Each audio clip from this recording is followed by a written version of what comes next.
estudiantes, quiero confirmar, ¿me escuchan bien? Perfecto. Bueno, muchas gracias.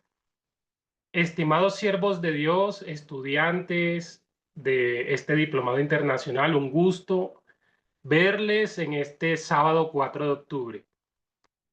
Bueno, con la ayuda de Dios y gracias a su favor, aquí estamos conectados en esta segunda clase que corresponde a mi participación. Y bueno, y luego de la presentación de la profesora Santa, vamos a continuar con el estudio que nos compete. Entonces voy a compartir pantalla y me pueden hacer señales virtuales ahí, emoticón, si efectivamente logran ver bien la presentación. Eso, muchas gracias, súper. Bueno, tal como Leticia me ha presentado, ahí aparece mi nombre, Wenceslao. Y desde aquí de Bogotá estoy conectado para estar en este bloque juntamente con ustedes. Bueno, hago un breve recuento en 1 o 2 minutos.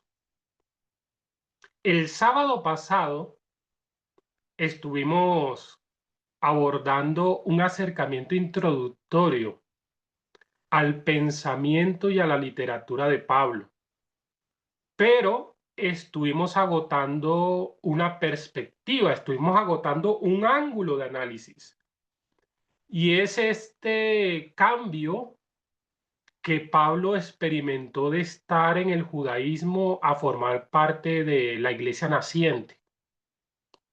Hicimos la claridad de por qué coloqué en el título entre el judaísmo y el cristianismo. Y enfatizaba en la clase anterior que Pablo, siendo un hombre versado, siendo un hombre académico, siendo un hombre con una teología, en realidad experimentó, vivió un encuentro con el Cristo resucitado, camino a Damasco, todos sabemos esa historia, pero el análisis que estuvimos planteando es cómo esa experiencia espiritual no solo cambió al hombre, Pablo, sino que también le generó nuevas comprensiones sobre temas que ya incluso manejaba en su antigua profesión de fe. Conceptos como la redención, estuvimos enfatizando y hablando la figura del Mesías, cómo adquirió nuevas comprensiones y se le aclararon cosas que me acuerdo que hubo un estudiante, un pastor, un hermano que preguntó que como está escrito, qué evidencia había, y estuvimos citando algunos pasajes que era lo que utilizaba la iglesia primitiva para afirmar ese como está escrito. Y finalmente, en esto fue lo que terminábamos, dejé esta presentación, dejé esta imagen haciendo alusión a las fuentes de pensamiento que Pablo utilizó y plasmó en su literatura. Básicamente tres: las enseñanzas doctrinales de la iglesia en sus primeros años o en su primer tiempo, las sagradas escrituras, que es lo que nosotros llamamos Antiguo Testamento. Ustedes recordarán que los judíos no llaman a sus escritos sagrados Antiguo Testamento. Fue la iglesia en los primeros siglos quien le acuñó ese nombre una vez se produjo la literatura neotestamentaria. Pero también este hombre Pablo, versado teólogo, él mismo lo va a decir en su literatura que, que este hombre experimentó una, un conocimiento que Dios directamente, por medio de su espíritu, le permitió adquirir. Bueno, ¿qué vamos a hacer en el día de hoy? Esto es lo que vamos a abordar en el día de hoy. Hoy vamos a enfatizar lógicamente, no pretendo ser exhaustivo, ni más faltaba, el tiempo tampoco daría. No vamos a agotar de manera completa el pensamiento de Pablo sobre la cristología, pero voy a dejar unas ideas fascinantes que de verdad espero que nos despierte el interés para seguir profundizando, o si ya alguno de ustedes sabe, es una oportunidad para revivir esas verdades, porque siempre la palabra de Dios, que es viva y eficaz, también nos inspira de manera continua. Así que vamos a tratar el pensamiento cristológico en la literatura paulina, y también haré mención de algunos títulos cristológicos en las cartas de Pablo, y utilizaré también y me valdré de un himno cristológico que he seleccionado para desarrollar lo que ustedes están viendo allí en sus pantallas. Bueno, de manera directa, ¿cómo va a ser la metodología de esta clase de hoy? Voy a abordar dos grandes puntos. Dos grandes puntos. Aquí están viendo el punto número 1.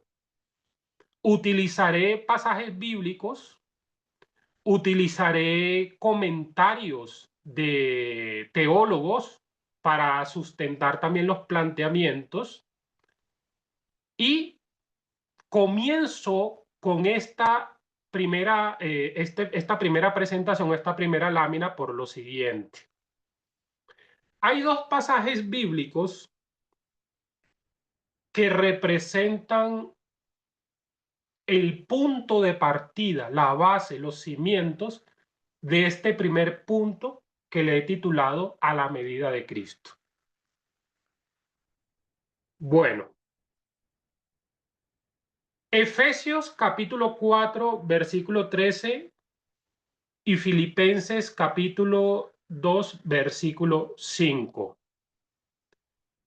Efesios, en el versículo específico que he mencionado, representa o describe, esa sería la palabra más específica, describe el llamado que todos los seguidores de Cristo tenemos y cuál es la meta que debemos alcanzar de ese llamado.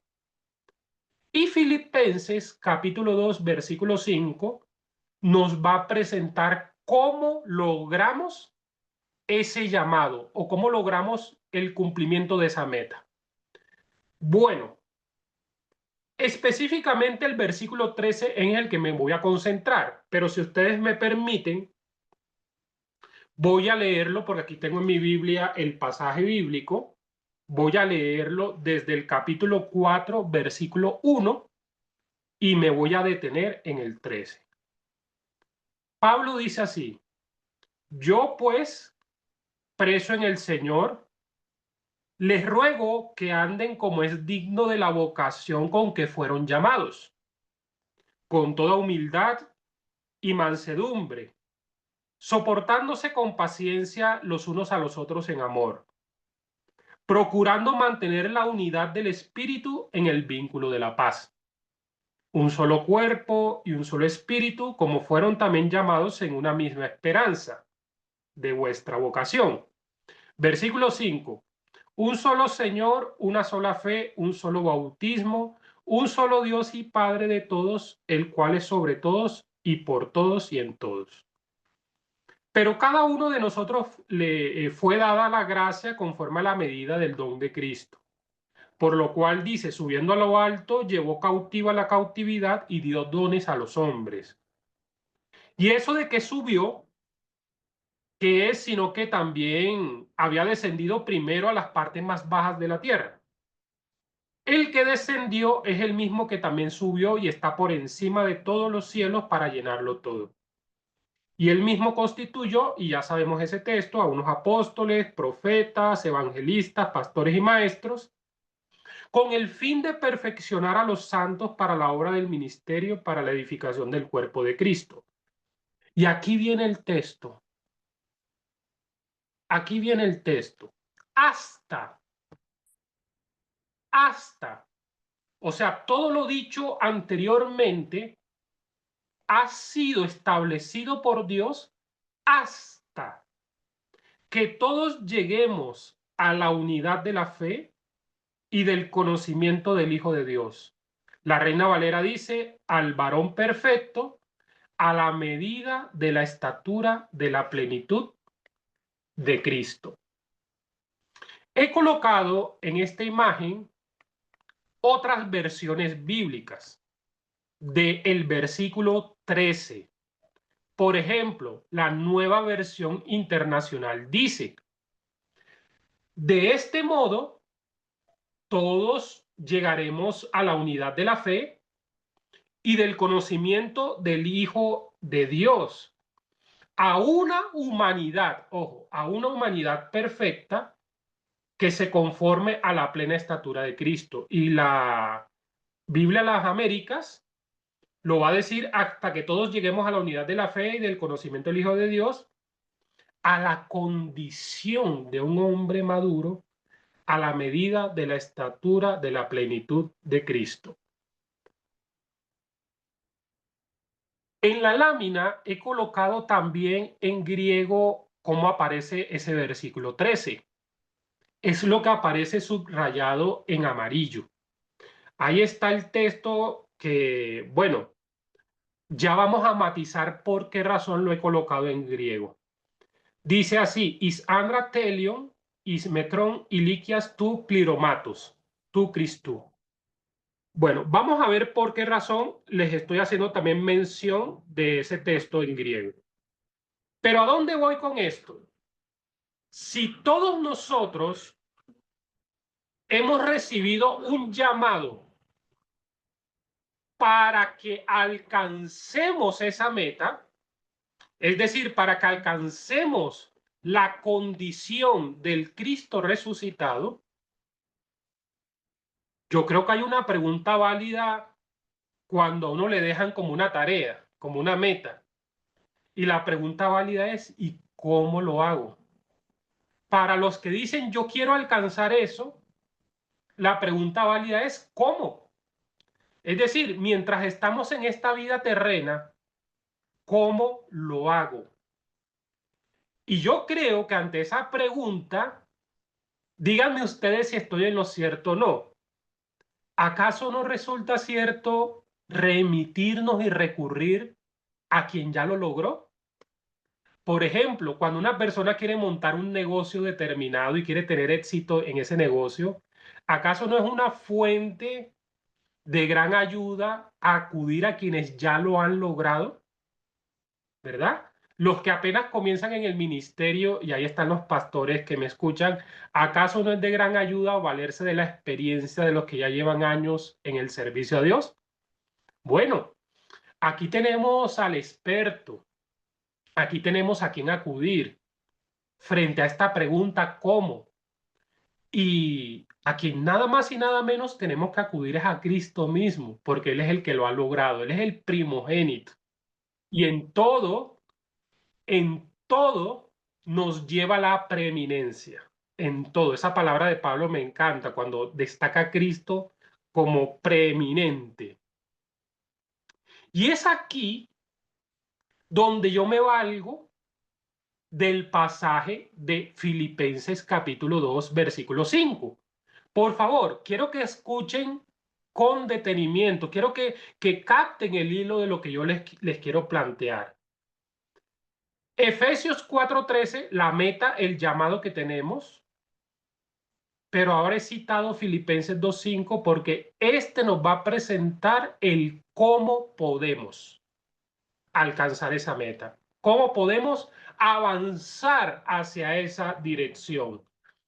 Y con el fin de sacarle el jugo de una manera plena a este texto bíblico, he decidido consultarlo en diferentes versiones.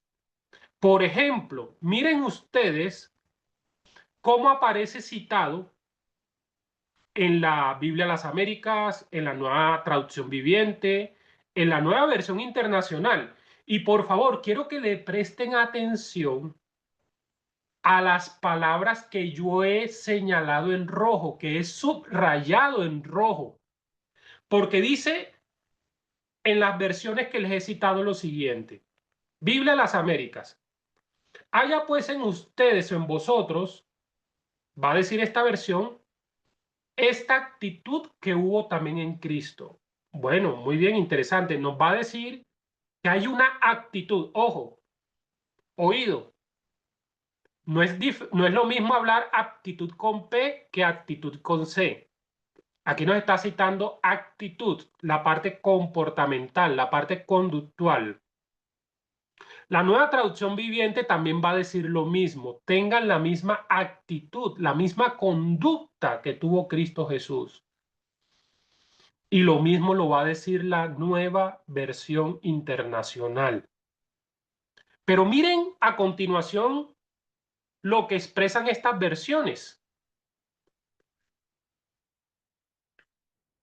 Por ejemplo, Palabra de Dios para Todos, traducción lenguaje actual y la clásica Reina Valera. Palabra de Dios para Todos va a decir: piensen y actúen como Jesucristo. O sea, ya nos está presentando dos matices: pensar y actuar. Y dice a continuación: esa es la misma manera de pensar que les estoy pidiendo que tengan. La lámina anterior nos hablaba del tema conductual. Aquí la palabra de Dios para todos nos habla del pensamiento. Traducción lenguaje actual también nos remite a hablar del pensamiento. Y la Reina Valera, que es un texto que lo sabemos de memoria, dice pues: hayan ustedes este sentir que hubo en Cristo Jesús. Así que aquí nos encontramos con una expresión que los traductores han decidido, unos traducir como manera de pensar, otros han decidido traducirlo como una manera de comportarse, y la Reina Valera lo ha traducido como un sentir.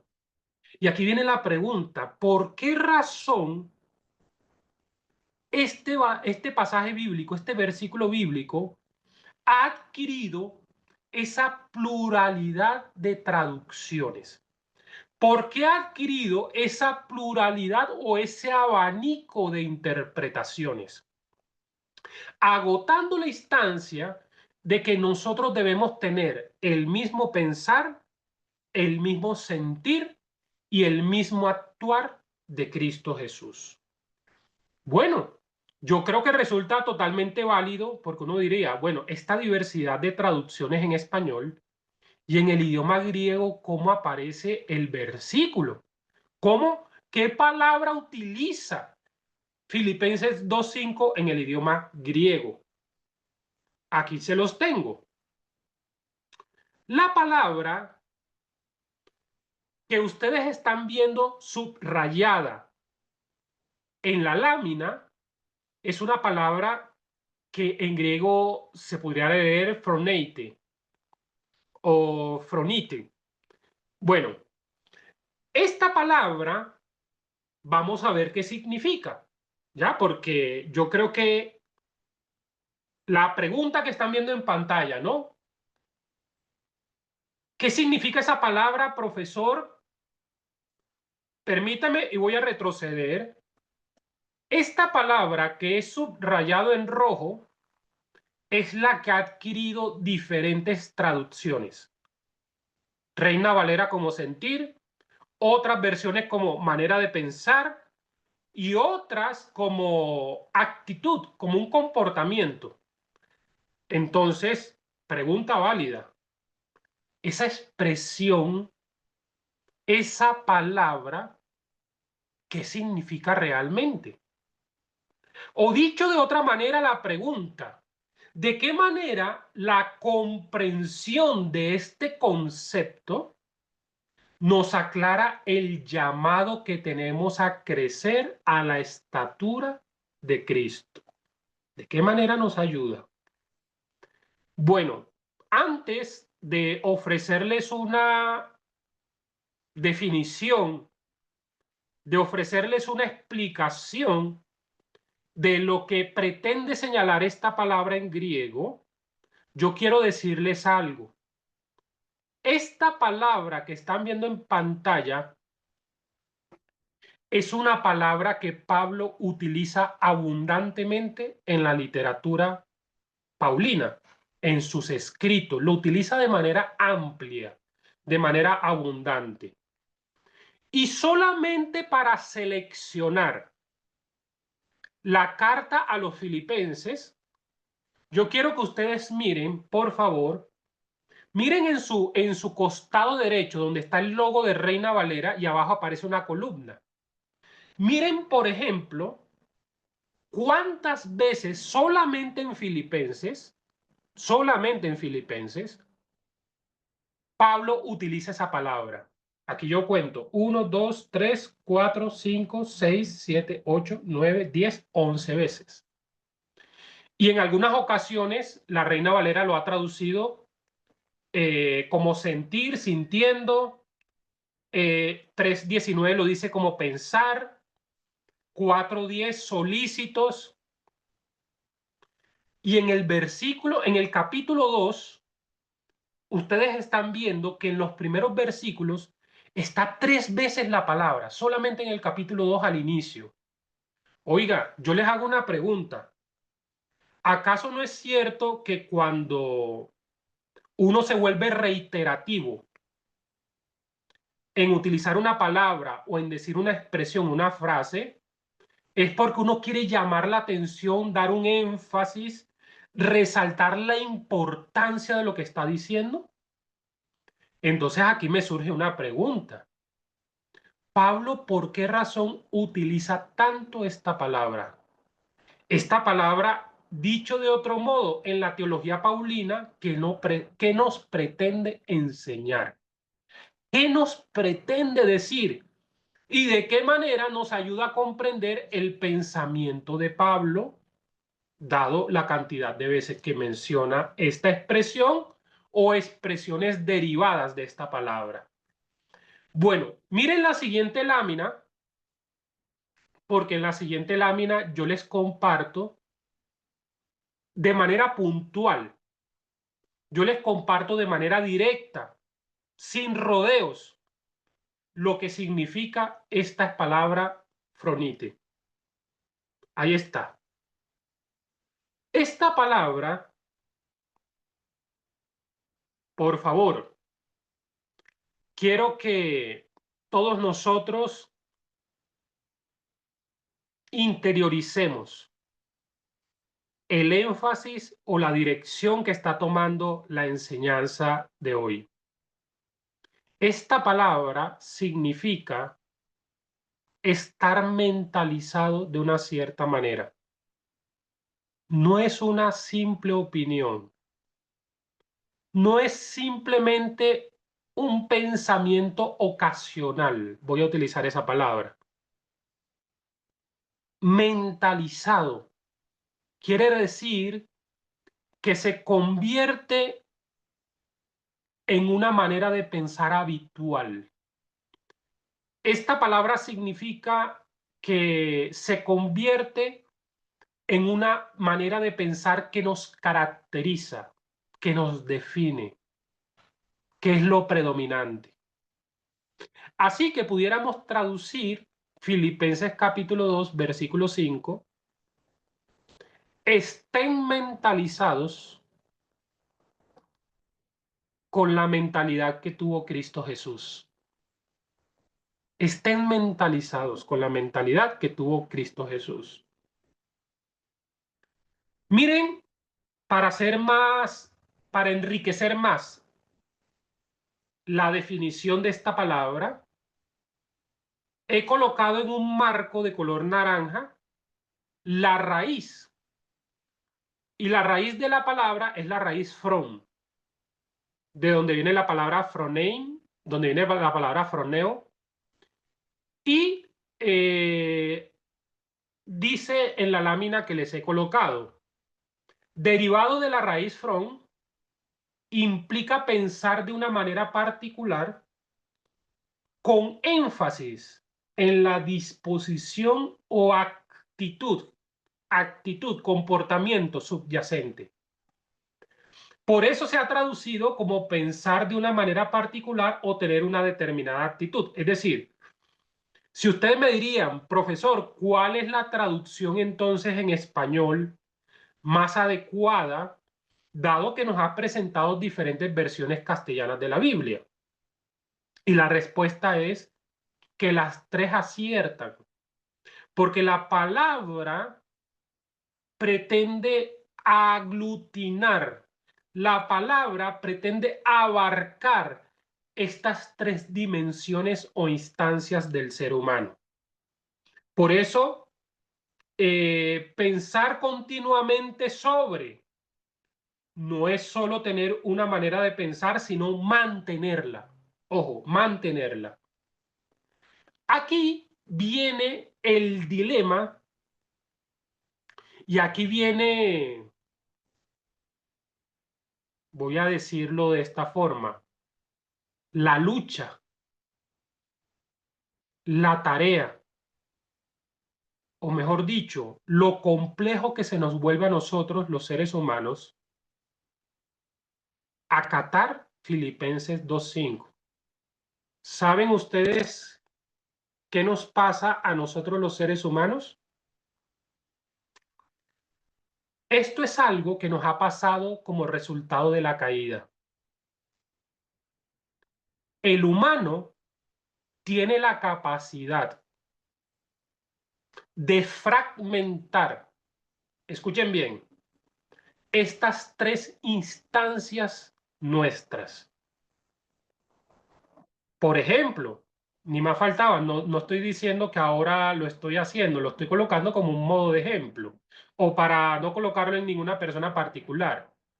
Vamos a suponer que aquí esté conectado Juanito en la clase. Yo como humano tengo la capacidad de pensar de una manera de Juanito, pero a la hora de opinar de él, expresarme de otra. El humano tiene la capacidad de pensar de una manera, pero cuando llega el momento de actuar, actuar de otra manera. ¿Y eso qué representa? Una fragmentación. Eso representa una ruptura de la unidad de nuestro ser. Y aquí me recuerdo algo que mientras Deuteronomio capítulo 6, versículo 4, 5, en el capítulo 6 nos habla de que Dios es uno. ¿Por qué Dios es uno? Porque en Dios no hay fragmentación. En Dios hay una alineación continua y constante entre lo que piensa, entre lo que siente y lo que hace. Pero nosotros los seres humanos no. A veces pasa que una persona llega a un lugar y dice, hola Juanito, hola Pepito, ¿qué tal? Un gusto verte. Y por dentro está sintiendo, no, qué gusto verte, de verdad no me quería ni encontrármelo en el día de hoy. Es decir, pensó de una forma, pero tiene un sentimiento contrario sobre la persona. Entonces, ¿por qué razón estoy presentando esta imagen? Porque la única manera, y eso es lo que quiere decir la palabra froneite, la única manera, exactamente, la única manera, así es Estrella, la única manera en que el hombre pueda experimentar el sentir que hubo en Cristo Jesús, escuchen bien, si tuviera aquí escribiendo, lo escribiría con negrita, resaltándolo. La única manera es que el hombre haga un trabajo espiritual de alineación coherente entre su pensamiento, entre sus emociones y entre sus acciones. Porque si no logramos esa alineación, es allí donde viene el problema de que yo puedo estar pensando incluso en ciertas verdades bíblicas, puedo estar pensando en cierta sabiduría que la palabra de Dios me comparte, pero a la hora de actuar o a la hora de sentir, siento como que mi vida toma otra dirección y ya me desvío del sentir que hubo en Cristo Jesús. Quiero hacer la pregunta en este momento. ¿Me estoy dando a entender con lo que menciono? Sí, Por maestro. favor, Sí, gracias, claro. Sí. Miguel. Excelente, profesor. Gracias, muchas gracias. Muchas Vamos gracias. bien, entendido, entendido. Entendido. Vale, muchísimas, muchísimas gracias. Entonces, aquí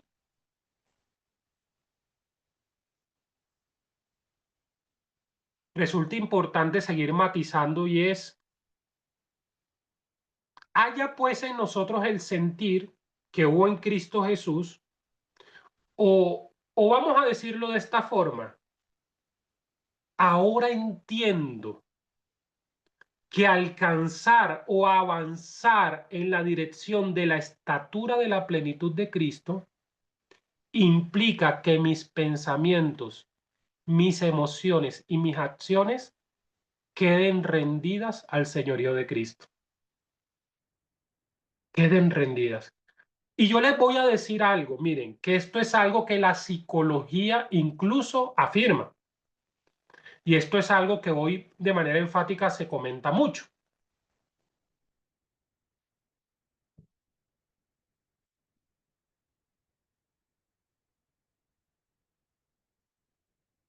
La única manera en que el hombre de manera sostenida pueda mantener un curso de acción es que ese curso de acción o de acciones estén respaldadas por el mundo interior de la persona, por sus emociones, por sus pensamientos, porque a nosotros a la hora de fragmentarnos, eso lo hacemos transitoriamente, de manera ocasional, basado en la circunstancia.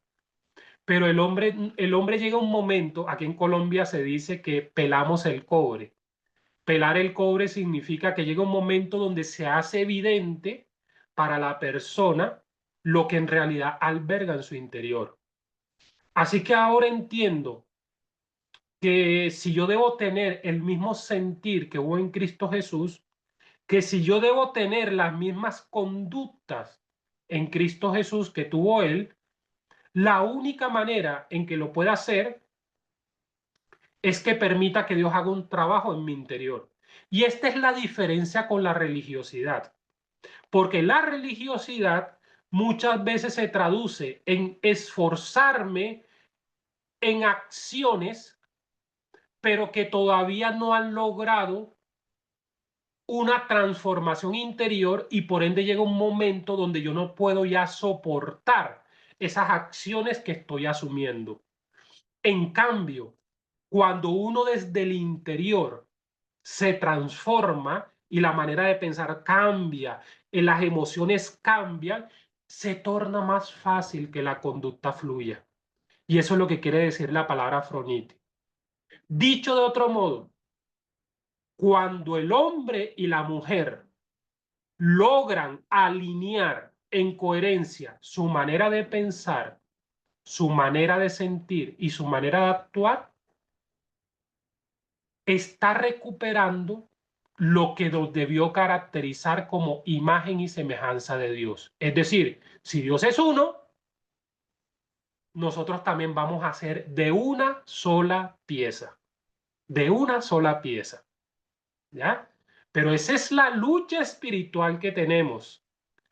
La lucha espiritual que tenemos, como que sentimos que la mente va por un lado, nuestras emociones están vibrando y mejor dicho, están replicando otra cosa y finalmente terminamos actuando según queramos estar bien acomodados ante la sociedad. Pero me parece bonito que cuando el hombre logra alinear su mundo interior y su mundo exterior, es como un replicar la imagen y semejanza de Dios en el hombre.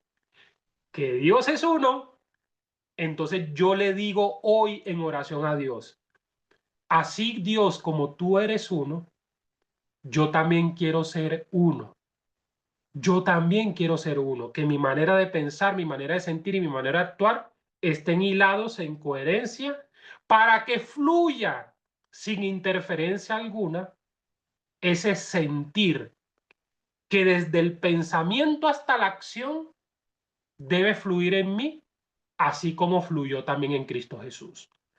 O sea, dicho de otra manera, cuando nos dice el texto que en nosotros debe haber esto que hubo en Cristo Jesús, nos está queriendo decir que el hombre Cristo Jesús fue un hombre que logró lo que logró porque él estuvo alineado en estas tres instancias de su ser.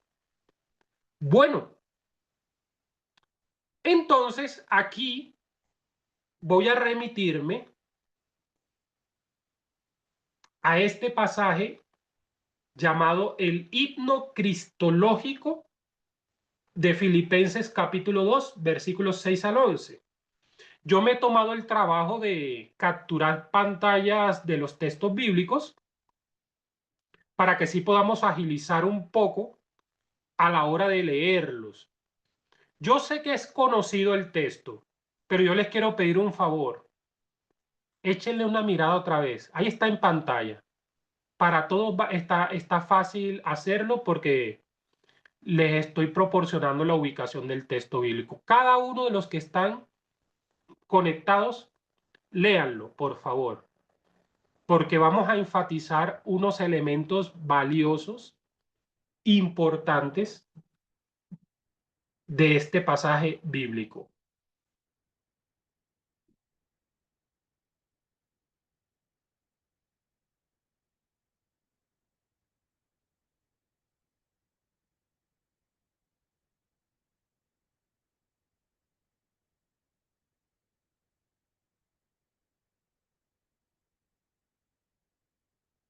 Bueno, haya pues en vosotros este sentir que hubo en Cristo Jesús. Versículo 6 al 11 me va a decir cuál fue el sentir que hubo en Cristo Jesús. Ojo, oído. A continuación vamos a percatarnos cuál es el sentir que hubo en Cristo Jesús. Él, siendo en forma de Dios, no estimó el ser igual a Dios como a cosa que aferrarse, sino que se despojó a sí mismo. Tomó la forma de siervo y se hizo semejante a los hombres. Más aún, hallándose en la condición de hombre, se humilló a sí mismo, haciéndose obediente hasta la muerte y muerte de cruz. Por esa razón, es decir, por ese sentir que hubo en Cristo Jesús, Dios también lo exaltó sobre todas las cosas y le dio un nombre que es sobre todo nombre, para que en el nombre de Jesús se doble toda rodilla de los que están en los cielos y en la tierra y debajo de la tierra, y toda lengua confiese que Jesucristo es el Señor, para gloria de Dios Padre. Cuando yo veo en el versículo 6 lo que aparece mencionado en este himno cristológico, que es un himno primitivo, a mí se me remite la imagen, mi mente se traslada a la experiencia que vivió Adán y Eva. ¿Por qué razón?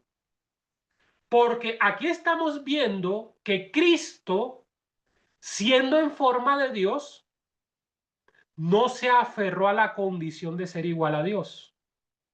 Pero Adán y Eva, siendo hombre, díganme ustedes qué fue lo que hicieron, qué fue la tentación de la serpiente, ¿verdad? hacerse igual a Dios. Hacerse igual a Dios. Entonces, ¿cuál fue el sentir que hubo en Cristo Jesús y que lo llevó a alcanzar la estatura que tiene este que estamos viendo ilustrado acá? Miren por un momento el contraste. El contraste. La actitud de Adán quiso exaltarse a sí mismo y pretender ser igual a Dios.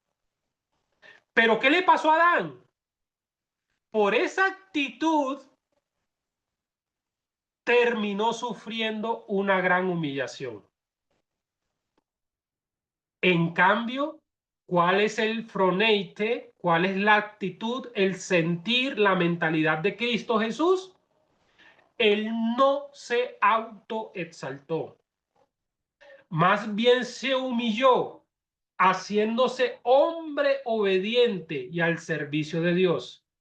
Y por su actitud terminó recibiendo la más grande exaltación de todas. Es decir, pasó de ser siervo ahora a ser señor. Otra vez pregunto, ¿está claro el contraste que vemos allí? Porque yo les voy a decir algo. Yo les voy a decir algo. Voy a parafrasear Filipenses 2:5. ¿Será que en nosotros hay el sentir de Cristo Jesús o todavía tenemos el sentir de Adán? Miren cuál fue el sentir de Adán y miren cuál fue el sentir de Cristo. ¿Acaso no es cierto que al ser humano nos pasa algo y es que batallamos y luchamos por querer exaltarnos y posicionarnos por encima de los demás? ¿Cuán complejo es eso en nosotros los hombres? Exaltarnos a nosotros mismos, buscar la grandeza. ¿Saben? Ayer precisamente en las horas de la tarde, casi noche, estaba orando y abrí la Biblia. Estoy leyendo en este momento el Evangelio según Marcos. Y leí el famoso pasaje donde Jesús iba con sus discípulos y los discípulos estaban discutiendo en el camino. Y Jesús llegó un momento donde se detuvo y les dijo, ¿ustedes qué discutían en el camino? Y la razón por la cual Jesús les preguntó eso es porque ellos estaban discutiendo quién iba a ser más grande de ellos. Cuando Jesús iba dirigiéndose a Jerusalén, ¿quién de ellos iba a ser más grande? Pues claro, porque la mentalidad de ellos era, va a Jerusalén, este va a montar su reino. Va a montar su reino. Yo quiero ser no sé, el segundo al mando, el estar sentado a la derecha, ¿verdad? Así que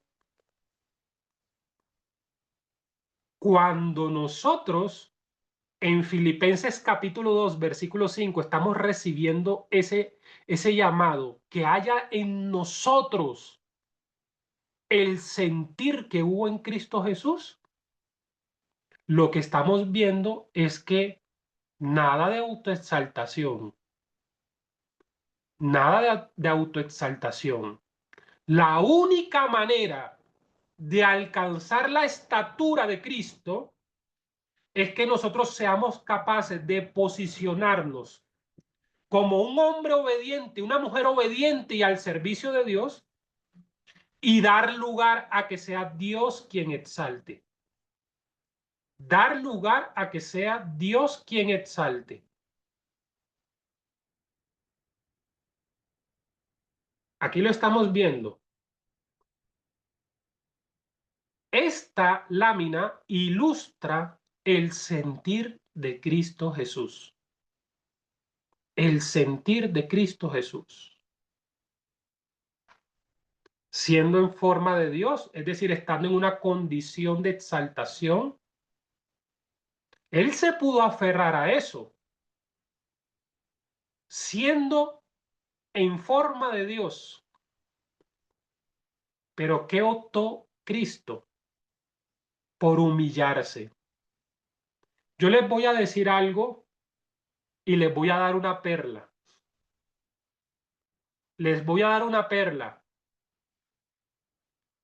y se las voy a dar masticada. Esta verdad se las voy a dar digerida, masticada. Teológicamente se ha debatido tanto, por Dios, se ha debatido tanto. ¿Qué significa la palabra kenosis?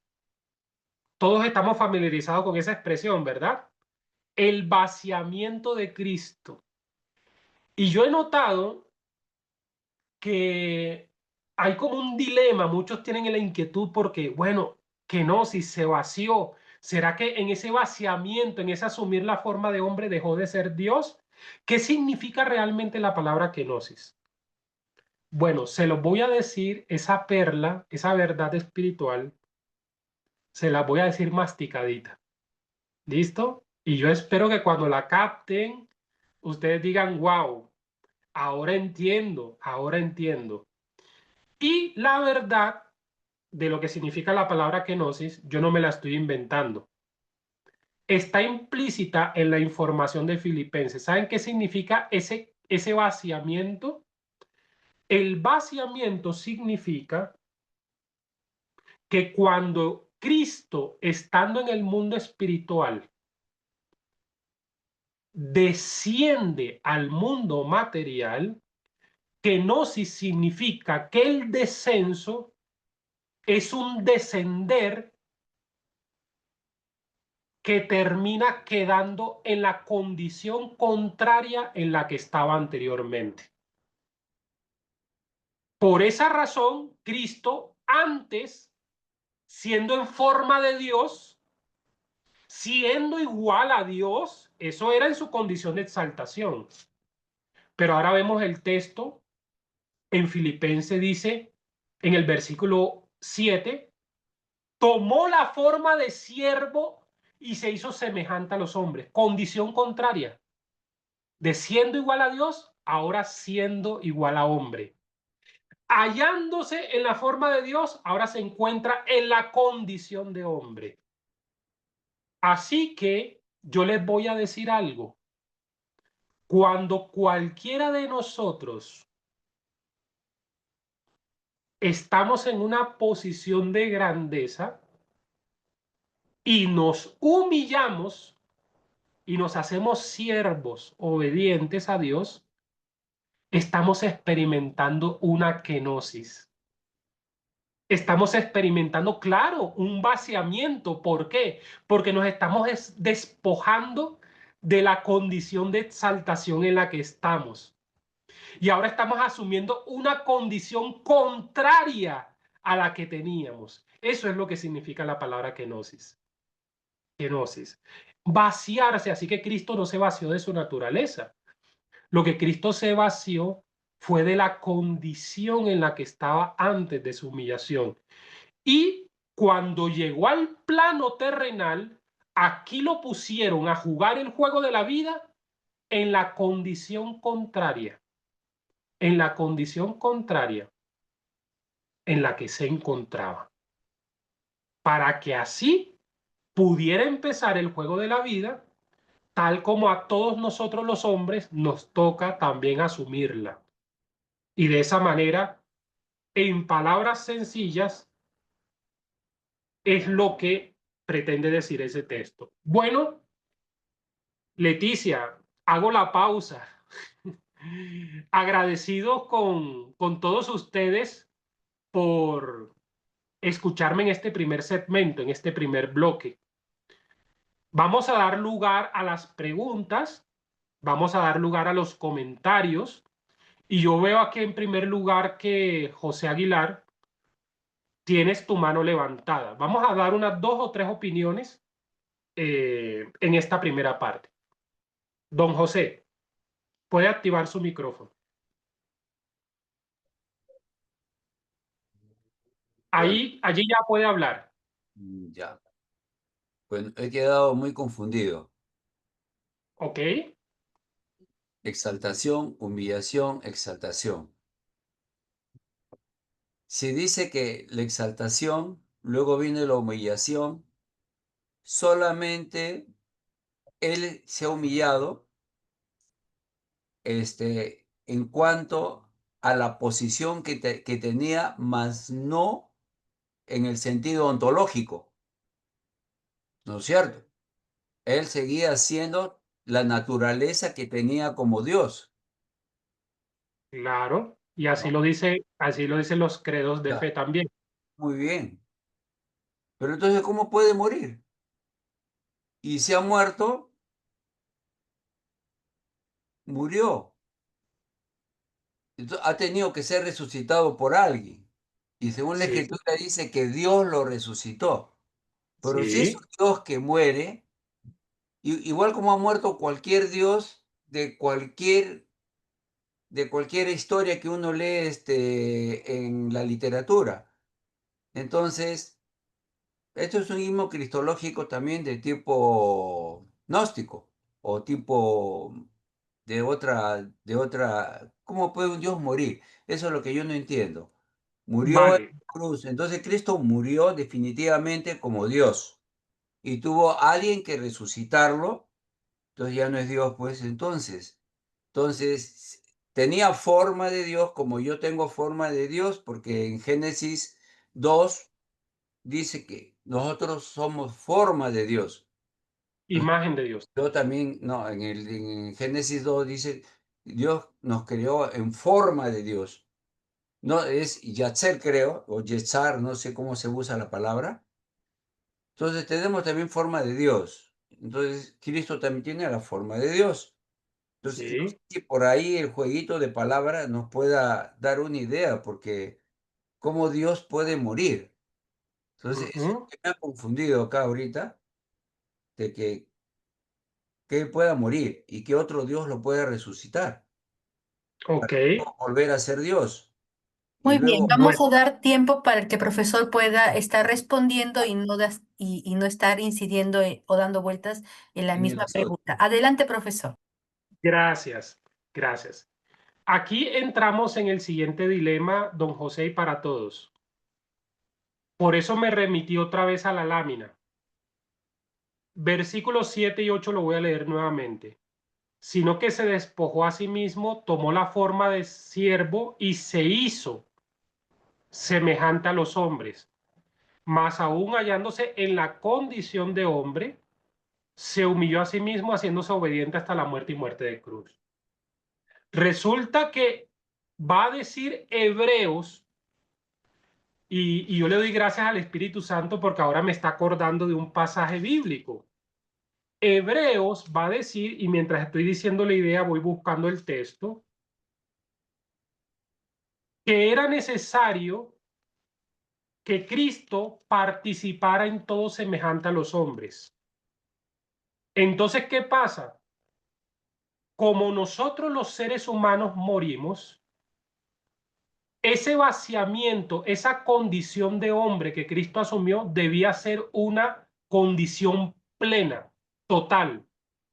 Y aquí esa es la verdad bíblica que diferencia incluso del gnosticismo, porque había una corriente gnóstica llamada del docetismo, que lo que decía era que Cristo asumió una apariencia de hombre, pero que en realidad no era hombre en sentido pleno. Que cuando la gente veía a Cristo, lo que veía simplemente que él es el docetas, es la palabra en griego, una apariencia de hombre. Pero dice el texto bíblico, Hebreo 2:14. exacto, exacto, gracias, gracias. Pero estaba viendo también el versículo 8, dice, Hebreos 2:14, gracias al que lo citó, dice, así que por cuanto los hijos participaron de carne y sangre, él también participó de lo mismo, participó de lo mismo, pero ¿para qué? Para destruir por medio de la muerte al que tenía al imperio de la muerte, esto es al diablo, y librar a todos los que por temor a la muerte estaban sujetos a servidumbre. Entonces, gracias por el texto bíblico. Así que, don José, y con esto termino la intervención, más bien resulta claro lo que está diciendo Filipenses, y es que la grandeza de Cristo y la razón por la cual fue exaltado hasta lo sumo es que Él fue capaz de estar plenamente en la condición de hombre y aún así experimentar y pasar por todas las etapas, por todas las experiencias que nosotros los mortales vivimos. Así que cuando Él fue resucitado, fue Jesucristo hombre el que experimentó la resurrección. ¿Listo? Bueno, Norberto, ¿y quién más? Jonathan escribió un comentario en el Y chat. Estela también, que tenía la mano levantada. Pero puedes leerlo, Leticia. Dale, gracias. Ok, muy bien. Primera, Jonathan Benavides escribe, Dios se manifestó en carne, 1 Timoteo 3:16, mas no lo Ujú. manifestaron, él mismo se hizo carne. Ok, adelante. Norberto y luego Estela, gracias. Sí, gracias, maestro. Estaba viendo detenidamente lo que usted estaba explicando de Efesios 4:13 y también cómo lo combinó con Filipenses 2:5. Para mí está claro, ¿verdad? La enseñanza, ¿verdad? Muy enriquecedora para nosotros, ¿verdad? Yo lo entendí muy bien y entiendo muy bien, ¿verdad? Lo que usted nos quiere decir, ¿verdad? Yo lo entiendo muy bien. Ay, muchas gracias, Norberto, por tu opinión. No solamente preguntas, sino esos comentarios nos ayudan. Gracias mil. Estela. Estrella, profesor. ¿Qué tal? Perdón. Estrella, No, Estrella. Gracias, perdón. Lo siento. este verso que lo puse en pantalla de Filipenses 2:6, yo lo coplo, ¿no? El Espíritu Santo es tan bueno que sí, a veces a nosotros mismos como seres humanos nos cuesta escuchar esa palabra humillación. Es tan dolorosa que uno puede hasta llorar en realidad. Porque si no hay esa humillación en nosotros mismos, es duro. Y usted anterior estaba hablando de la mente, ¿no? De cómo pensar como Cristo, ¿no?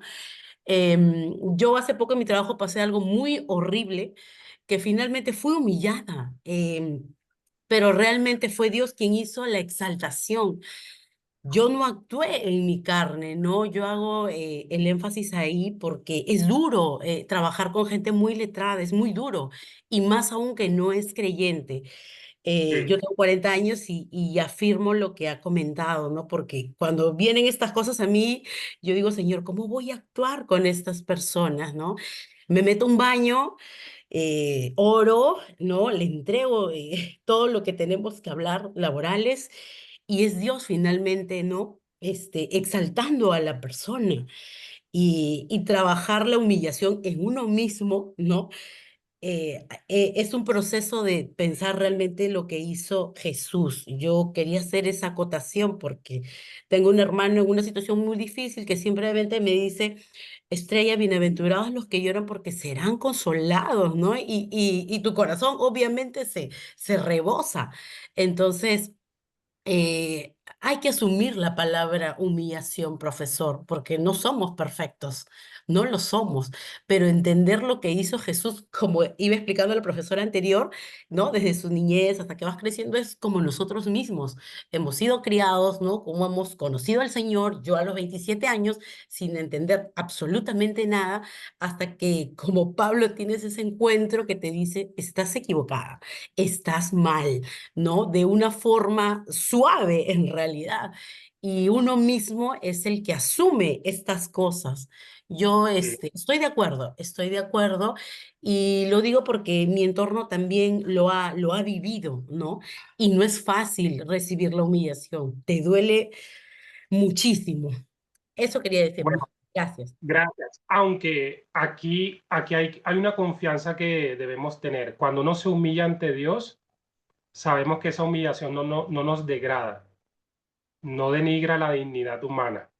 Pero como tú lo has mencionado, Estrella, si por causa de los hombres experimentamos humillación, cuando sabemos posicionarnos ante Dios frente a esos momentos, Dios es capaz de dignificarnos, de levantarnos y nos ayuda a sacudirnos de esa humillación o ese quebranto que experimentamos de otras personas. Así que ese es un motivo de confianza grande, de que no hay que temer y es la mejor ruta a seguir, humillarse ante Dios y dar lugar a que Él sea que a su debido tiempo nos exalte. Luz, Oscar, por favor, muy puntuales. Sí, solamente indicar, ¿no?, que cuán importante es tener presente estas citas bíblicas que nos ha hecho mención, y le agradezco la forma como nos lo ha explicado, porque al momento de aconsejar, ¿no?, y llevar, inducir al aconsejado, ¿no?, porque casi siempre tenemos problemas psicológicos, mentales, espirituales, porque estamos no actuando en esa unidad. Y llevarlo justamente a que entienda este himno cristológico es maravilloso. Le agradezco por esa explicación, ¿no?, que nos ha dado muy clara. Gracias a ti, Luz, también. Oscar. Profe, buenas. Me parece muy importante su perspectiva en la aclaratoria que nos hace. Y me queda algo muy impresionante cuando nosotros hacemos somos coherentes en pensamientos, vamos a entender a cabalidad plena que Jesús se hizo en la condición de hombre, ¿verdad? En la humillación de él se hizo semejante, o sea, 100% hombre y 100% divino, ¿verdad? Humano y divino. Entonces es ahí donde nosotros podemos comprender ese asunto de la kenosis, como usted nos los explicó, ¿verdad? Cómo nosotros ahora podemos entender que la naturaleza de Cristo 100% humana es la que tiene que cumplir la objetividad del Dios Supremo Padre, ¿verdad? Para que se cumpliera lo dicho desde las Escrituras, desde el Antiguo Testamento, de que él tenía que padecer y cumplir las Escrituras. Entonces, pero nosotros tenemos que tener en cuenta estos 3 puntos claves que usted nos señaló para que podamos entender entonces desde el antiguo y cómo se cumple ahora en Cristo Jesús. Muchas gracias, profesor, por esa aclaratoria que nos brinda en este momento. Gracias. Puedo seguir, Leticia, ¿verdad? Le voy a seguir. Bueno, miren, mientras ustedes estaban opinando, esto es de manera ilustrativa para que puedan entender esto. Resulta que hay un hombre, padre de familia, que ese hombre es ginecólogo. Vamos a poner el ejemplo. Esto no lo tenía planeado, así que me van a perdonar la espontaneidad. Él es un ginecólogo, tiene especialidad en la medicina e incluso tiene doctorados. Y ese hombre viaja por el mundo dando conferencias y hablando el lenguaje técnico, que yo creo que si cualquiera de nosotros, yo no sé las profesiones de ustedes, pero vamos a poner un ejemplo, que no estemos en ese gremio, algunas expresiones hasta ni entendemos. Pero Leticia, pasa esto y para todos. Ese hombre tan brillante académicamente llega a la casa y le recibe su hijita de 4 o 5 años, papá, papá, qué bueno que llegaste a casa. Y le dice, papá, ¿cómo nacen los niños? Entonces yo les hago la pregunta. Escena número 1. Ese hombre le explica a su hija cómo nacen los niños con el tecnicismo de su profesión.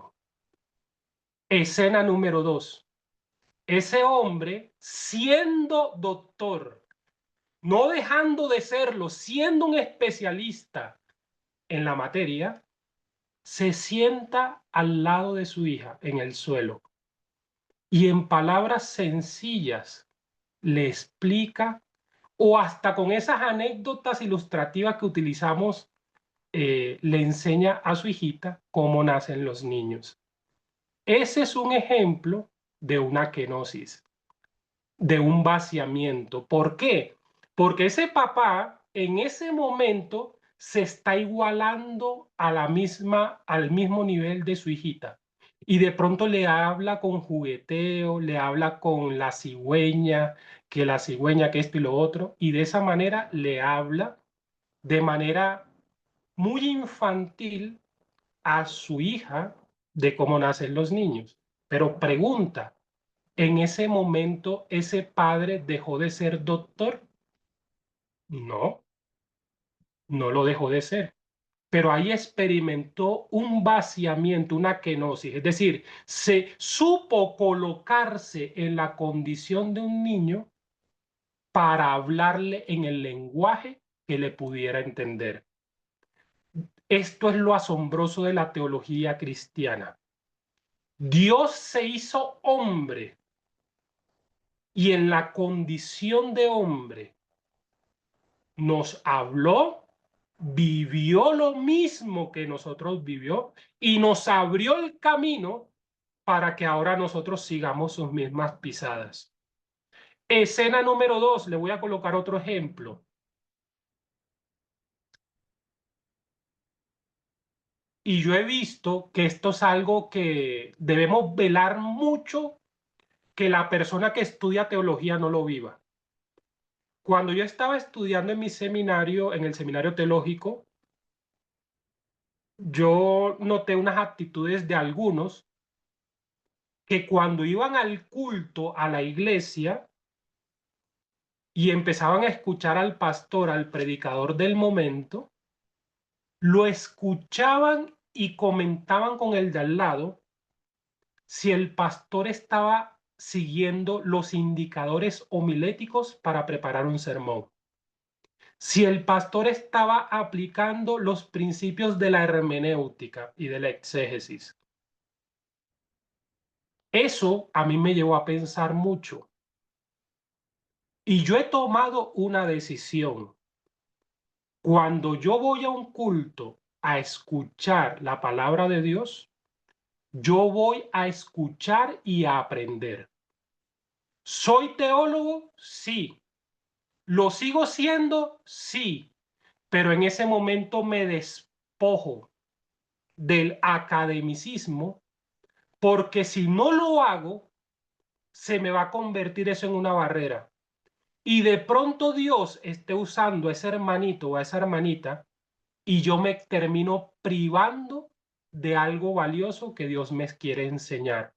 Ese es otro ejemplo de kenosis y vaciamiento.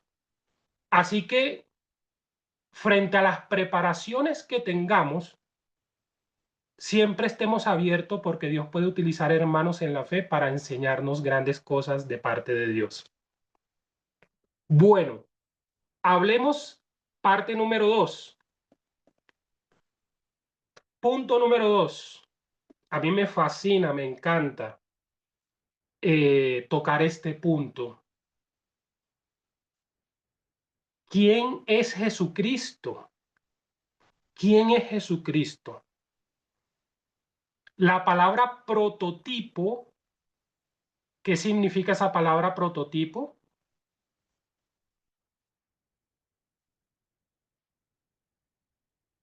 Prototipo,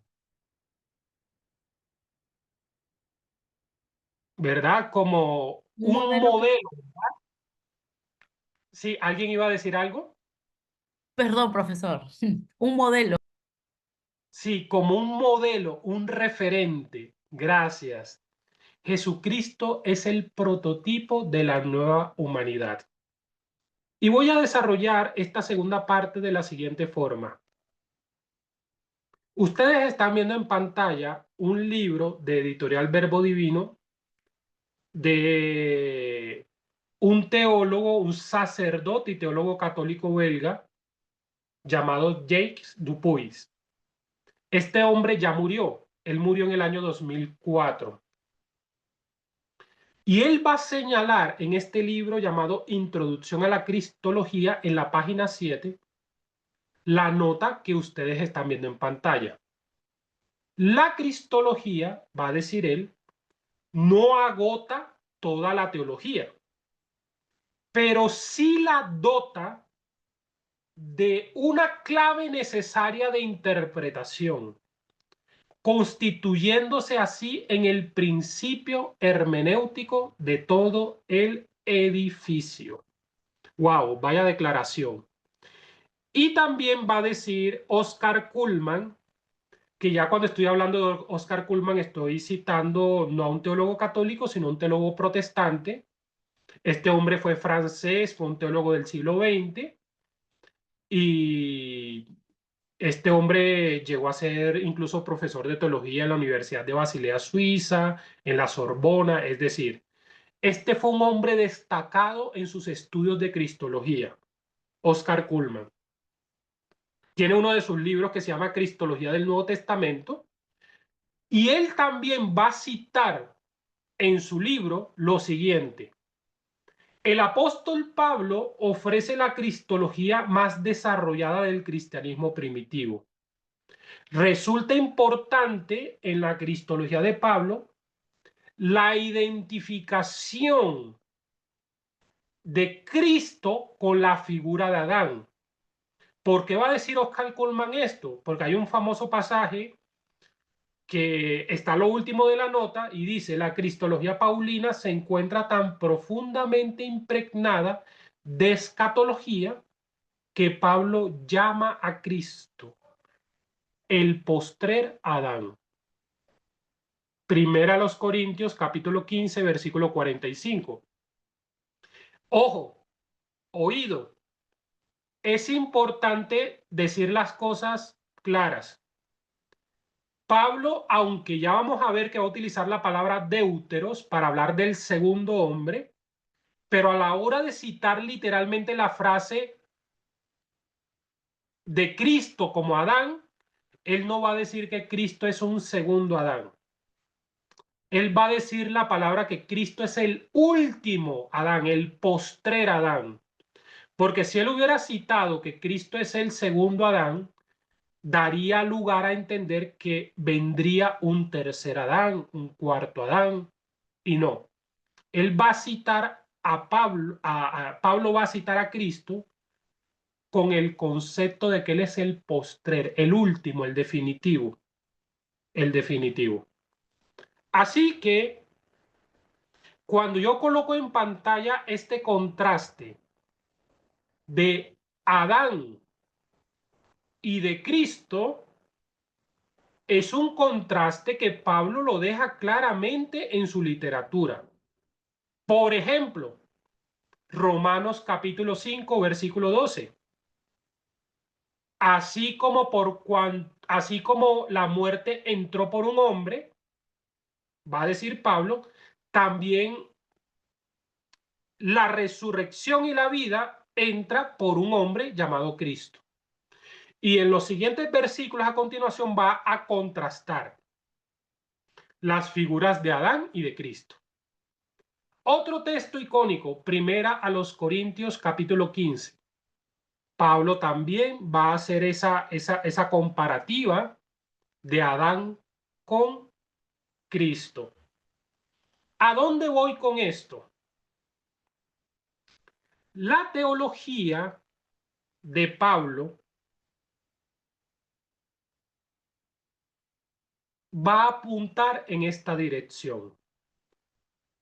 Va a apuntar que el Adán de Génesis es una representación, es un prototipo. Esta palabra prototipo también me recuerda cuando las industrias fabrican algo, ¿no? Y dicen: hemos fabricado un prototipo de un avión, como ese primer modelo. Entonces, Adán de Génesis se ha constituido en el prototipo de una antigua creación y de una antigua humanidad. Y aquí hay otra razón por la cual Jesucristo asumió la condición completa de hombre. Y es que por estar en esa condición completa de hombre, Él es el prototipo de lo que es la nueva humanidad que Dios está formando en Él. Y es el prototipo de la nueva creación. Y ya vamos a apuntar qué significa esto. Así que vamos por partes. Vamos por parte tomando primero la figura de Adán bajo los conceptos de representación de la antigua creación y la antigua humanidad para luego desembocar finalmente en Cristo. Cuando tocamos la figura de Adán, nosotros tenemos este famoso pasaje de Génesis capítulo 1, en el último versículo de Génesis, que nos habla de la creación. Y es que luego Dios de contemplar toda la creación, Dios va a emitir una opinión favorable, una opinión positiva sobre ella. Y la opinión favorable es que va a decir que vio Dios que era bueno en gran manera todo lo que había creado. El superlativo bueno en gran manera engloba todo lo creado por Dios y va a señalar que cada aspecto particular respondía al fin y al propósito por el cual fue creado, constituyendo o representando una armonía y un equilibrio de toda la creación, un mundo apto para que se pueda desarrollar la vida en todas sus formas.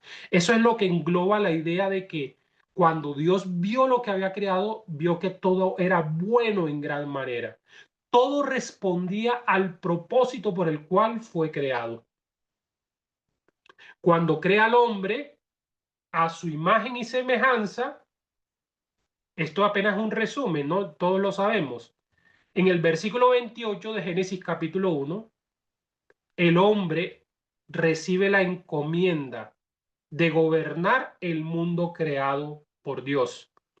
Y ese ser humano, ojo, una de las interpretaciones que adquiere el sentido de ser creado a imagen y semejanza es que este humano va a fungir como un representante de Dios, y en esa posición de representante de Dios, él va a ser creado para ejercer dominio del mundo creado en función de cuidar la creación y de velar por el bienestar de todo.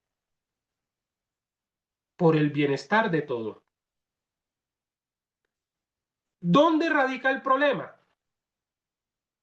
El problema radica en lo que nosotros vemos en el capítulo 3 de Génesis, que conocemos teológicamente como la caída.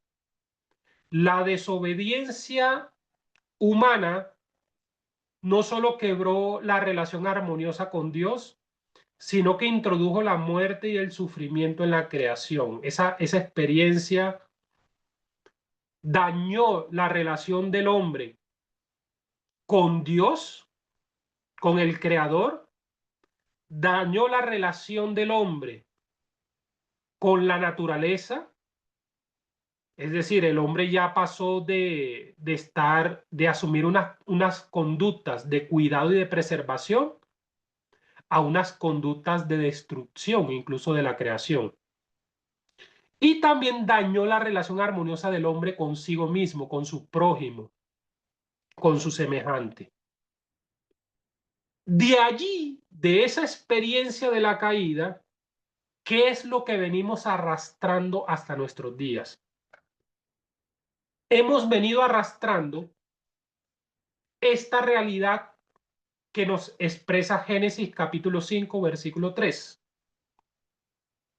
Y es que Adán, siendo el prototipo de esa antigua humanidad, cuando llegó el momento de engendrar, va a engendrar un hijo conforme a su imagen y conforme a su semejanza. Y esos hijos, que no solamente Adán, que no solamente Eva, sino que todos nosotros los humanos hasta el día de hoy engendramos, van a arrastrar la realidad funesta de nacer en este mundo en condición caída, en esa condición desfavorable, en esa condición donde Pablo mismo lo va a decir, que el pecado se ha enseñoreado del hombre, que el pecado nos ha llevado a asumir unas formas de vivir contrarias a Dios. Y desde el tiempo antiguo, desde el mismo momento que el hombre cayó, inmediatamente se dio lo de Génesis capítulo 3, ya empezamos a ver en el capítulo 4 cómo se reflejó la realidad de la caída del hombre. Y eso lo vemos ilustrado en la historia de Caín y Abel. El drama de la caída se empieza a hacer evidente en estos dos personajes, porque ya empezamos a ver cómo hermanos, no solamente estos hombres se van a rebelar contra Dios, sino que de manera inevitable se va a reflejar una enemistad, una hostilidad y una violencia del humano contra su prójimo. Además, cuando llegamos a la experiencia de Génesis capítulo 6, vemos que Dios contempla el mundo que había creado. Y yo aquí quiero hacerles el contraste. Mientras que en el capítulo 1 de Génesis, versículo 31, Dios vio que todo era bueno en gran manera, va a decir en el capítulo 6 que cuando Dios vio la creación, lo que Dios vio va a representar un marcado contraste con lo que él había visto en el capítulo 1. Es decir, Dios ahora va a ver que todo designio de los pensamientos del corazón del hombre están inclinados de continuo al mal. La comparación nos sirve para poner de relieve la magnitud como el pecado, como la caída, afectó la condición del primer Adán y de esta humanidad que somos nosotros. Ahora, si yo les cité a ustedes este contraste, que la Biblia misma lo dice, y que teólogos como Oscar Cullmann han visibilizado y enfatizado, y es el contraste que Pablo hace en su teología entre Adán y Cristo, surge una pregunta, yo creo que valiosa, una pregunta importante, una pregunta de verdad necesaria, y es la siguiente: ¿por qué razón Pablo en su teología utiliza como un título cristológico, como un título para identificar a Cristo, definirlo a él como el postrer Adán? ¿Por qué se remite a la figura de Adán como un título para referirse a la persona de Cristo? Bueno, hay una salvedad que yo quiero hacerles, porque yo sé que algunos de ustedes son curiosos y les gusta consultar, les gusta indagar, les gusta ahondar en los temas. Y yo quiero decirles esto: cuando nosotros escuchamos imágenes del Mesías como Adán, esa teología o esa doctrina no es novedosa de Pablo, no es inédita de Pablo. Ya les voy a decir cuál es lo inédito de Pablo. Resulta que la teoría de los dos Adanes ya la había mencionado previamente un hombre llamado Filón de Alejandría. ¿Quién fue Filón de Alejandría? Filón fue un filósofo judío helenístico que él nació en Alejandría en los años 20 antes de Cristo. Vivió también en los inicios de la era cristiana y este hombre, Filón de Alejandría, fue un representante del judaísmo de la diáspora. Fue un judío helenista. En los trabajos que Filón desarrolló, este hombre pretendió armonizar la fe judía con la filosofía griega. Ese fue como el énfasis y la tarea que este hombre desarrolló en sus publicaciones, en sus trabajos y en la exposición de su pensamiento. Pero presten atención a lo que estoy citando en el último párrafo de lo que están viendo en pantalla. Dice: debemos tenerla presente a la hora de estudiar la noción cristológica de Pablo.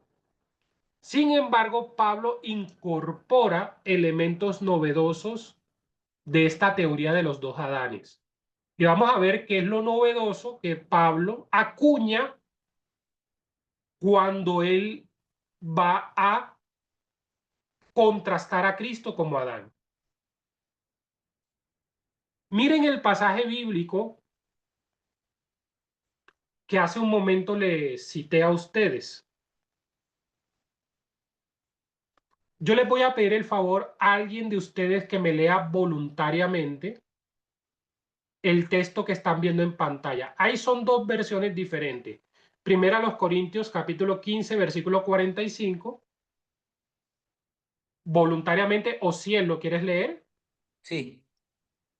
Así también está escrito: el primer hombre, Adán, se convirtió en un ser con vida, y el postrer Adán, un espíritu que da vida.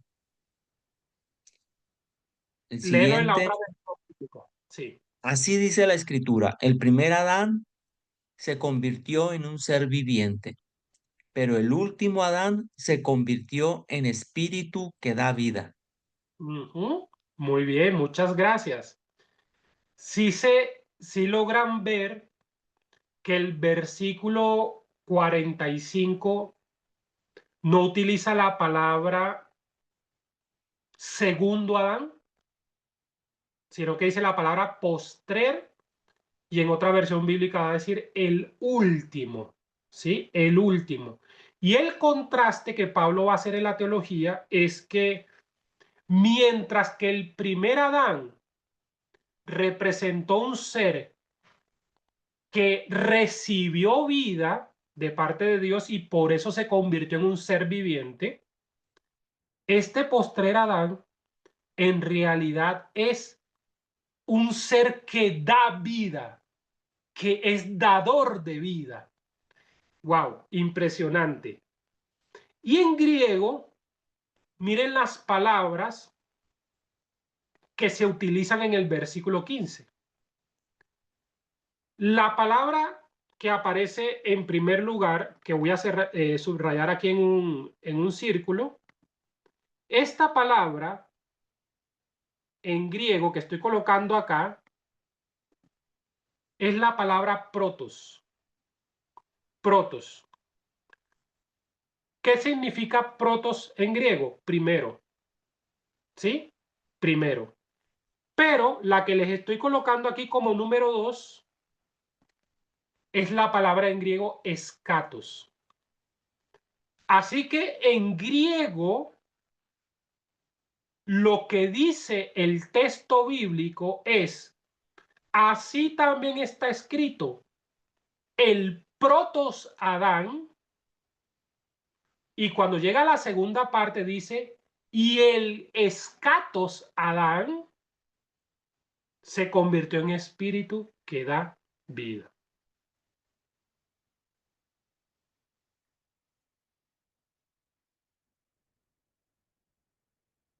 ¿Qué significa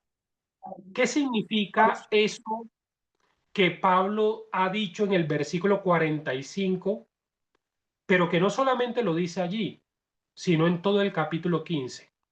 ¿Qué significa?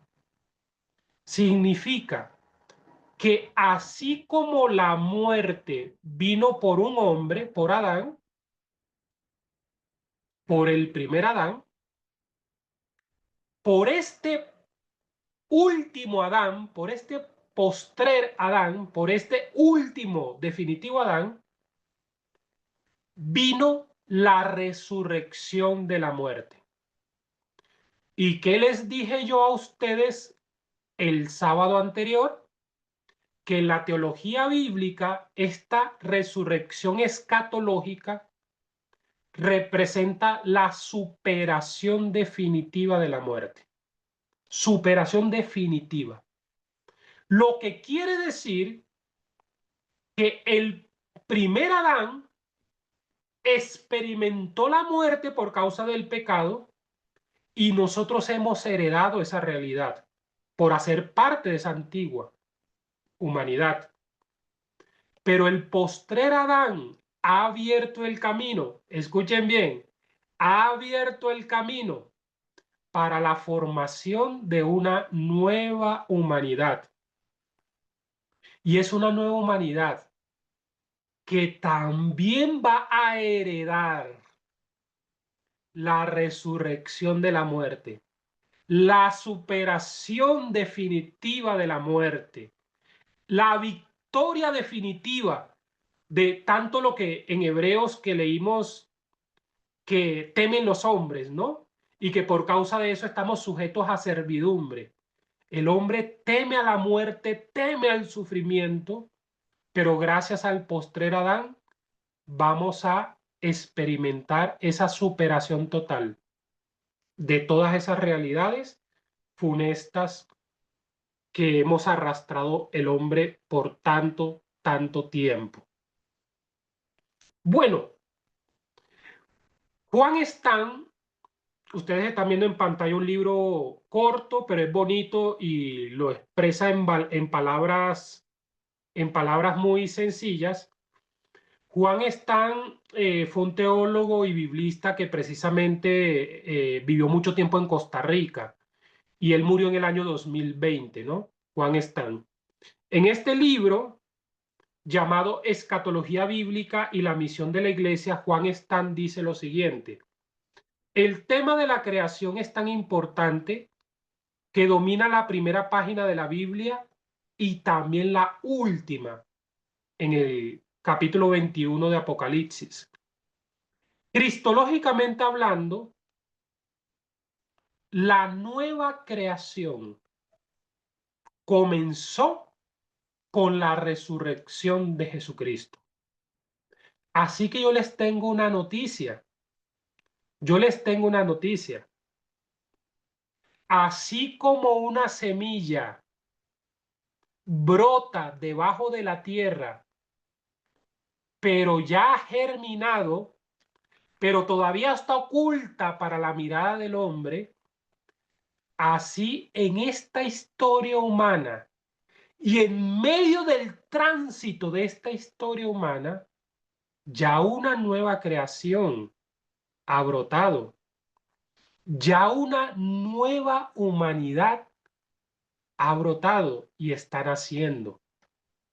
Porque esa nueva creación ya empezó. Lo que pasa es que está brotando y está surgiendo de manera sutil bajo bambalinas. Pero ya empezó esa creación y se los voy a demostrar bíblicamente. ¿Acaso no es cierto estos pasajes que son tan comunes para nosotros? ¿Quién me dice la ubicación del texto bíblico que estoy colocando en pantalla? Lo sabemos de memoria, ¿no?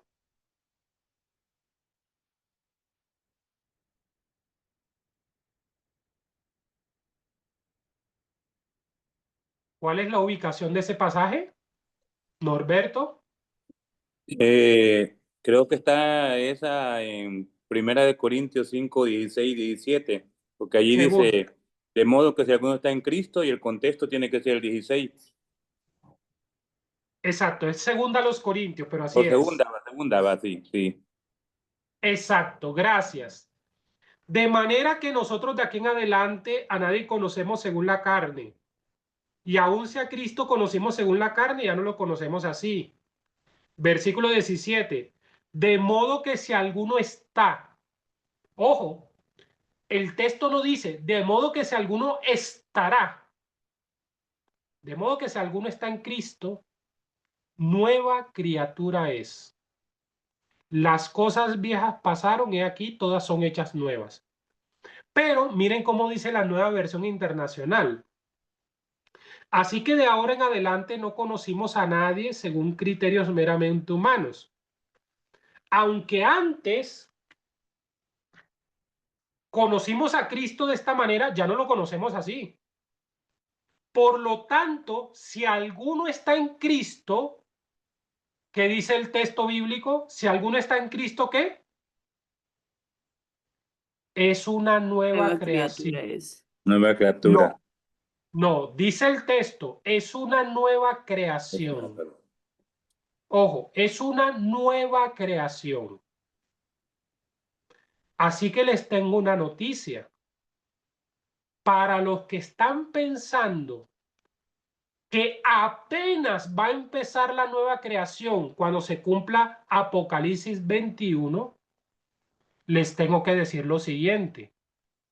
Así como un niño, él no es fecundado apenas cuando nace, sino que en lo oculto del vientre se empieza a formar, así estamos viendo que Dios ya está gestando la nueva creación. Y esa nueva creación, Pablo va a decir que lo que va a guardar en el final de los tiempos es la manifestación gloriosa de los hijos de Dios. Romanos capítulo 8.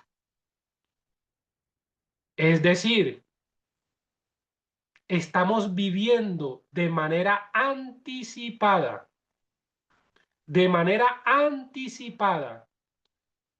el destino final del plan redentor de Dios. Pero les tengo otro pasaje bíblico. Maestro, una pregunta, perdón. Entonces Dime. ahí en disculpe que lo interrumpí, Sí, el diga. versículo ahí donde no sería nueva criatura, sino nueva creación. Nueva creación. En el idioma griego la palabra precisa es nueva creación. Ah, ok. Gracias, maestro. Gracias. Ok. Es una nueva creación. Y aquí, gracias Norberto por tu opinión, porque aquí les estoy citando un pasaje ahora de Gálatas, capítulo 6, versículo 15. Y se los estoy citando en dos versiones bíblicas. Reina Valera y en la Nueva Traducción Viviente. Dice en la Reina Valera, porque en Cristo Jesús ni la circuncisión vale nada, ni la incircuncisión. Y dice incluso la Reina Valera, sino una nueva creación. Y me encanta porque la Nueva Traducción Viviente también dice en el versículo 15 para optimizar el tiempo. No importa si fuimos o no circuncidados. Lo que importa es que hayamos sido transformados en una nueva creación. En una nueva creación.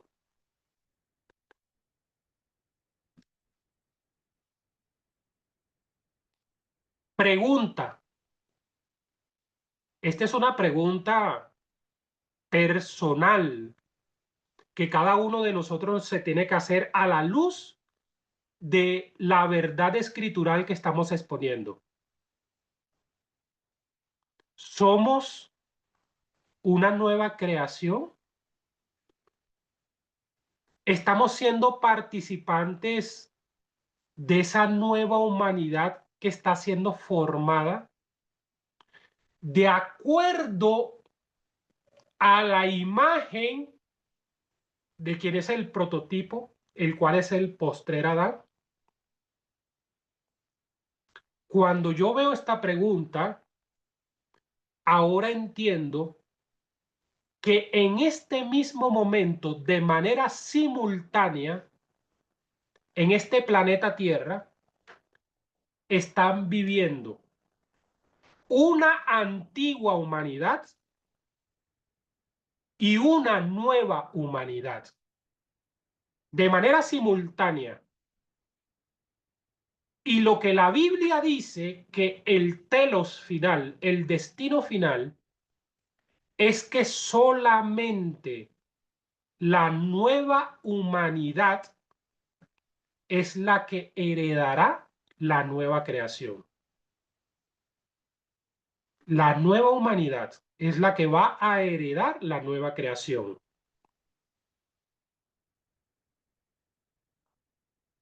Por favor, háganmelo saber, ya estoy terminando, háganmelo saber con alguna señal allí en su conexión en el Zoom. Esto que estoy colocando en pantalla resulta en...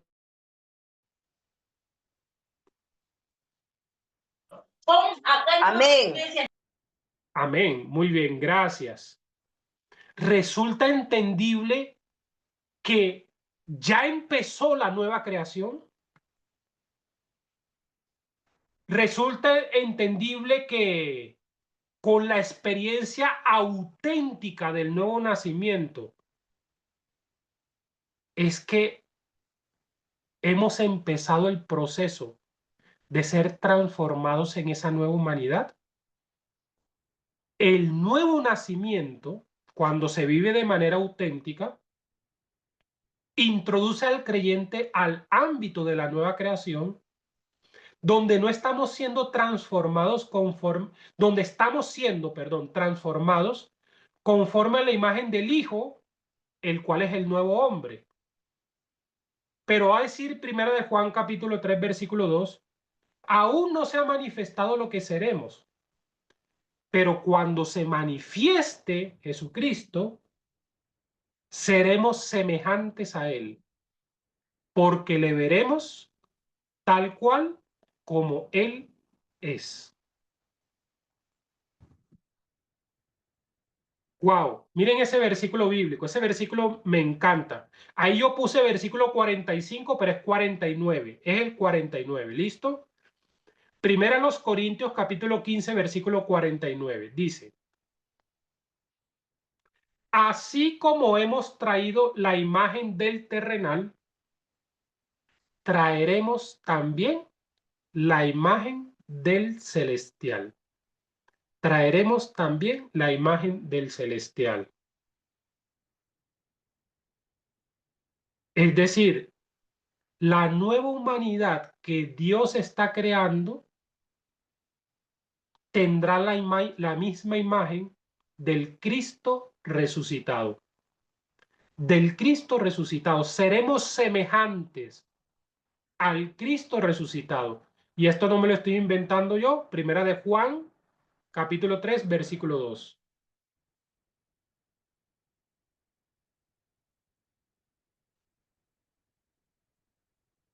Voy a terminar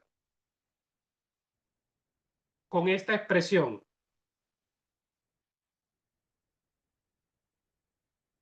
Voy a terminar con esta expresión.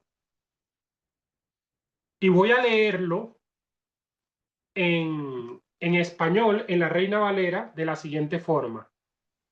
El versículo 13, con el pasaje que comencé de Efesios, dice: hasta que todos lleguemos a la estatura, a la unidad de la fe y del conocimiento del Hijo de Dios, al hombre perfecto, a la medida de la estatura de la plenitud de Cristo.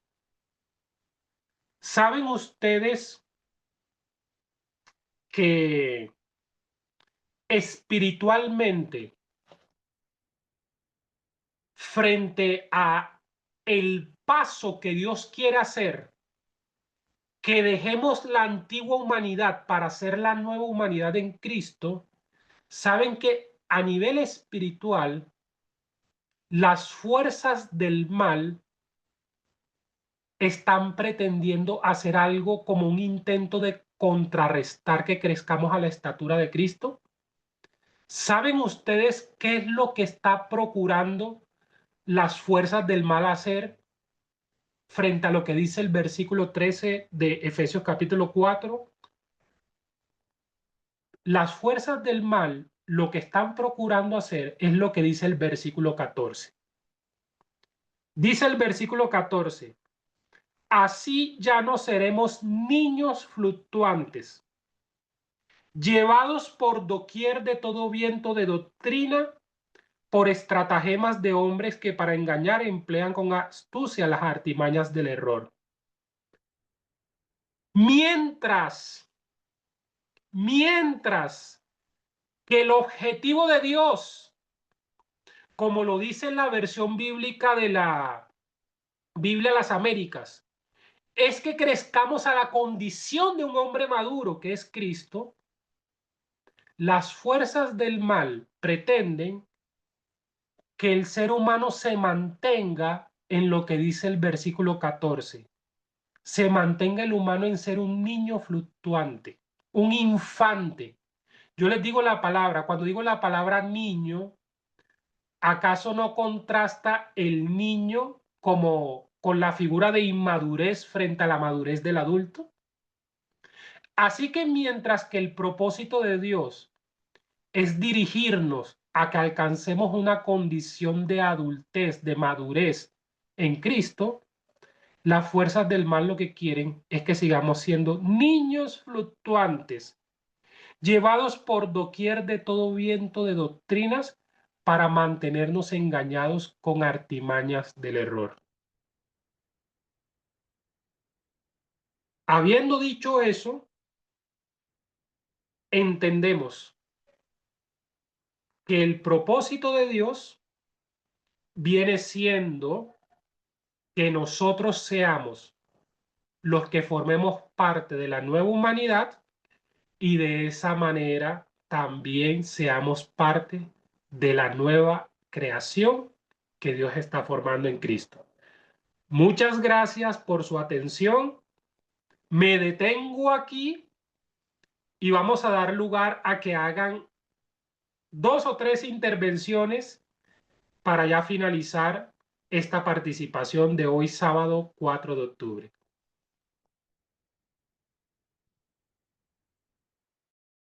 ¿Preguntas, comentarios? ¿Hay alguna, Leticia, que logras ver en imagen? No, yo creo que están procesando. Bueno, está bien, está bien. Bueno, Estamos, habiendo dicho estamos, esto, ah, sí, ¿quién opinó? bueno, yo maestra, que muchas gracias nada más por toda la clase. Para mí fue algo magistral, fue retroalimentación todos los comentarios de los compañeros, eh, también de las personas que pusieron las citas bíblicas. Yo, en lo particular, creo que esto último que usted dice, que no seamos niños para no ser fluctuantes en vientos de doctrina, pues sí resulta también para mí un reto, ¿no? Porque podemos tener pues estudios académicos en una escuela, escuelas así de universidad o preparatorias, pero profundizar en la palabra de Dios, en escudriñar el, el espíritu de los autores, ¿no? En este caso Pablo, en lo paulino, es muy profundo para mí. Y sí, a veces como que impone, ¿no? El título, como dijo la hermana Estrella, que hay gente muy intelectual dentro de nuestros grupos, donde nos movemos y donde estamos en los seminarios, pero pues Dios es bueno y nos permite estar en estos grupos, en estos círculos de conocimiento, no solamente para acumularlo en la manera humana, sino para llevar una buena noticia a las personas que necesitan conocer de Jesús. Muchas gracias, maestro. Le agradezco mucho su capacidad y su sencillez para explicarnos cosas tan complejas, ¿no? Me gustó mucho la frase que dijo de la perla ya molida, ¿no? Esa ya masticada.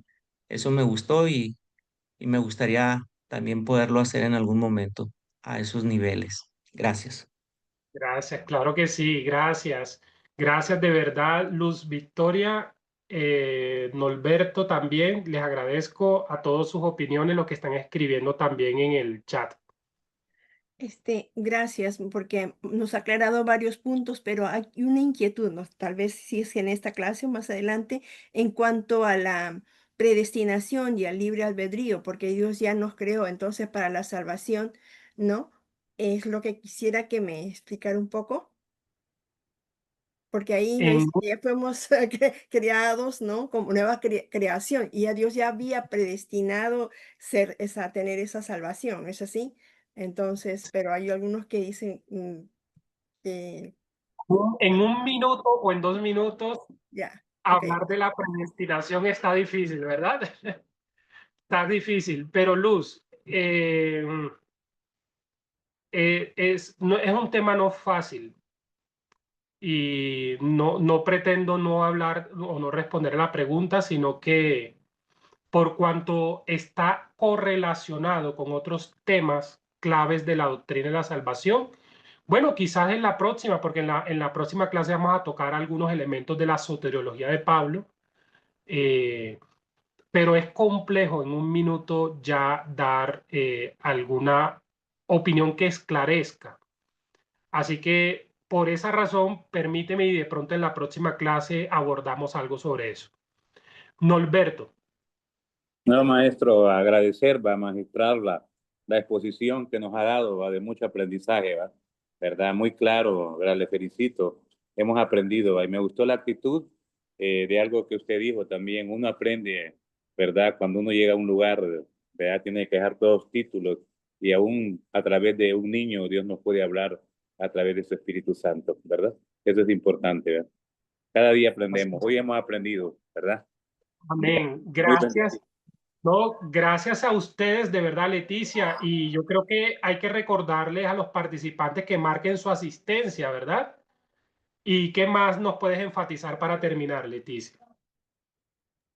Estas asistencias les invitamos a ingresar a los foros también para que puedan responder ahí las preguntas. Justamente tienen el propósito también de ir internalizando lo que vamos aprendiendo. Bueno, profesor, muchísimas gracias por este tiempo. Ha sido un tiempo muy enriquecedor. Muchas perlitas usted nos ha dado en este tiempo, mucha información desde el trabajo exegético, hermenéutico, muy interesante. Vale la pena volverla a ver. La clase, ya saben, las compartimos en el campus bíblico, también en el WhatsApp. Muy bien, profesor Wenceslao, y a todos. Dios los use este fin de semana en sus iglesias. Un gran abrazo para todos. Bendiciones. Sus bendiciones.